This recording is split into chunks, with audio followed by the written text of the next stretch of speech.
కాంగ్రెస్ ప్రభుత్వం జహీరాబాద్ ప్రాంతానికి గతంలో నిమ్స్ ప్రాజెక్టు తీసుకురాగా గత 10 ఏళ్లుగా పనులు నత్తనడకన సాగాయి. ఇప్పుడు తిరిగి రాష్ట్రంలో కాంగ్రెస్ ప్రభుత్వం రావడంతో పనులు వేగవంతమయ్యాయి. కేంద్ర ప్రభుత్వం జహీరాబాద్కు స్మార్ట్ సిటీ ప్రకటించడంతో ఈ ప్రాంతంలో త్వరితగతిన పారిశ్రామిక అభివృద్ధి జరిగే అవకాశం ఉందని ఆశాభావం వ్యక్తం చేస్తున్నారు స్థానికులు.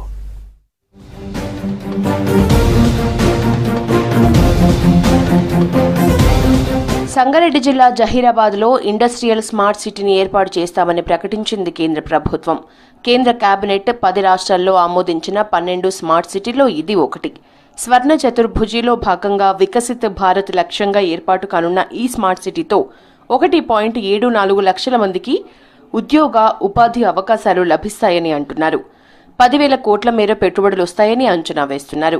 కొత్త పారిశ్రామిక స్మార్ట్ సిటీలను 3 ఏళ్లలో పూర్తి చేయాలని కేంద్రం లక్ష్యంగా పెట్టుకుంది. 2013 సంవత్సరంలో అప్పటి యూపీఏ ప్రభుత్వం ప్రకటించిన జాతీయ